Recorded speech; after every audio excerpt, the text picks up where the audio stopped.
Sir ஏற்கனவே வந்து ரொம்ப ஒரு எல்லாருக்கும் பரிச்சயமான ஒரு ப்ராடக்ட்டில் காம்பவுண்ட் இன்ட்ரெஸ்ட் தான் நடக்குது. ஆர்கனைஸ் செக்டரில் உள்ள எல்லாருக்குமே ப்ராவிடென்ட் ஃபண்ட் இருக்குது. ப்ராவிடென்ட் ஃபண்டில் நம்ம இன்றைக்கி கான்ட்ரிபியூட் பண்ணிக்கிட்டே வரோம். வருஷம் கவர்மெண்ட் ஒரு இன்ட்ரெஸ்ட் ரேட் நிர்ணயம் பண்ணுறாங்க. இன்றைக்கி நம்ம கான்ட்ரிபியூட் பண்ணதுக்கு end of the year government வந்து வட்டி கொடுக்க போகிறாங்க. அடுத்த வருஷம் இந்த அசலும் வட்டியும் அடுத்த வருஷத்தோட அசல் அடுத்த வருஷமும் நம்ம கான்ட்ரிபியூட் பண்ணுறோம். இப்படி கான்ட்ரிபியூட் பண்ணி காம்பவுண்ட் ஆகி தான் நம்மளோட 20-30 வருஷம் கழிச்சு வருது. நான் என்ன கேட்குறேன், இப்போ வந்து ஒரு பையன் 25 வயசில் இருக்காப்புல, இதுதான் கிட்டத்தட்ட அவர் வந்து ஓரளவுக்கு ஒரு வேலைக்கு வந்திருக்க இடம். அவருக்கு ஒரு 20,000 ரூபாய் இப்போ சம்பளம்.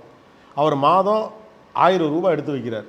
இப்படி ஒவ்வொரு மாதமும் 1000 ரூபாய் சேமிச்சுக்கிட்டே வந்தால் ஒரு 20 வருஷத்தில் எவ்வளோ கிடைக்கும், அதுக்கு தான் கேட்குறேன். ஏன்னா காம்பவுண்ட் இன்ட்ரெஸ்ட் வந்து அப்படியே அடுக்காகிட்டே போகணும். ஒன்று வந்து அந்த 1000 ரூபாயை அவர் எதில் போடுறாரு அப்படிங்கிறத பொறுத்து இருக்குது. சில இடங்களில் வந்து நிச்சயமாக ஒரு குறிப்பிட்ட அளவு வருமானம் இருக்குது, பிஎஃப் மாதிரி, எஃப்டி மாதிரி. இன்னும் எஸ்ஐபி மாதிரி இடங்களில் வேரியபிள் ரிட்டர்ன் இருக்குது, ரிஸ்க்கும் இருக்குது, கூட இருக்குது. இப்போது கடந்த 2 ஆண்டுகளாக பார்த்தீங்கன்னா 20% 25% மியூச்சுவல் ஃபண்ட்ஸில் ரிட்டர்ன் கிடச்சிருக்கு. வேலை சில ஸ்பெல்ஸில் அவ்வளோ கிடைக்காது. ஓவராலாக ஒரு 20 இயர்ஸ் நீங்கள் எஸ்ஐபிலாம் போட்டிங்கன்னா 15 to 20% கிடைக்கிறதா சொல்கிறாங்க.